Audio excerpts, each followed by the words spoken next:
Iko urwo bamwe habataka abumurika gwa kwicumu erukushanga umugombora yengari kumuterera isumba rwetombeita okuparish chief wabo baguma arikubashoroza musente zirikwingana siringi 10 olw'esente za Uganda buri muntu baza kumuhandika chairperson w'entebe ya katano ajumirire cyandiko wa parish authorities abo ba PDM bakabe mbatabaza doha Kora watakoza kutabaza ho, then you are part of it.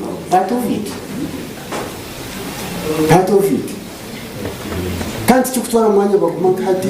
kweta polisi bakudetaininge baze kuyaba abakaicumu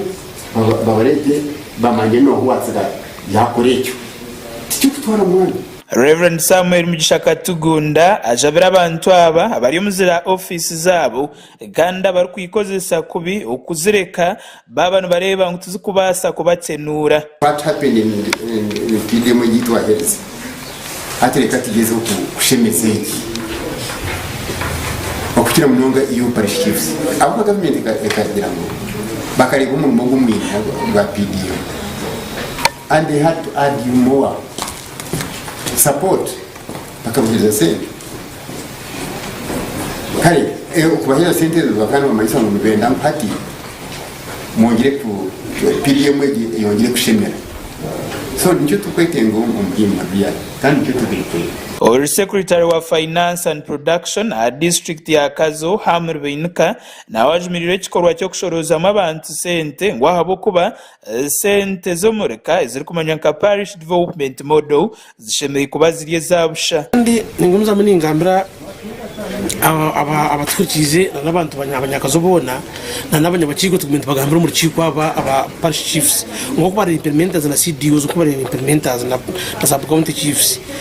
bari manyisa abantu abo abarwe haka sente abantu PDM ntutari free sente za his excellence the president umugahwire abamubaka facing consequences parish chiefs amo bari kwemera mu bahora bakarugisteka bazana heru abo bana gihemera mu babsconding abantu wese abukwibe sente abantu ntabwe cyo nimbagambira ngo okwibe sente abantu ndikondemminga nka district tuzakikereza kandi nakace tuzakikirizwa naramo umuringo ngogumwe urukomasha officer wa district niemwe Aaron Muzahura ashoborere kwa abantu abataratungire sente ziri kumara barukuza kongerwa sente ngukonka baza kubanza nabo abasya the business plan so nico cyo kushanga twine mukeseze ezafunire esente ezitakwika miliyoni abo kuba ikibaro kikanchoreka ngo maybe nande mitwaro nka proposal ne mitwaro makumyasha and I think that was the basis of your recommendations zezo by the Rose Committee and approval by the board konka ahanyuma hija have information it was actually a cabinet directive that each member asheme kufuna ki million pound some DFCU bagira ngwati twigurira abantu accounts omuwendi so far emukimo mugari ale nuruka bari gurira nanye nduye nikora mobilization yo kugira ngo akaciko kansa bigurire ki abantu mu program mejo atabawendi baniyo ito bakacomesa baje tse kugura abantu account somuwendi nyakacikwa kasa baguma uri mukuru wo mureka gwa kicumu uri kugamba aho kuba niho abantu sente yaza kubahandika mu bigombe byabo okutunga sente za parish development model yashobora nguwe taka yahoga muntu we na sente ngukonka abayinashomesa hankora irikumanya nka wendi eyo kukozesa amasumu ago mu ngaro kutunga sente ngukandi okushorozo ku kubeyikorwa abasako naba opening nabateka abantu aha system yabo ukamwishuke account says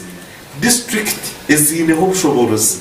ati sente zo zabura between wendi ahi district ezineho ubushobozi nituza kuba question so mugende mugambira abantu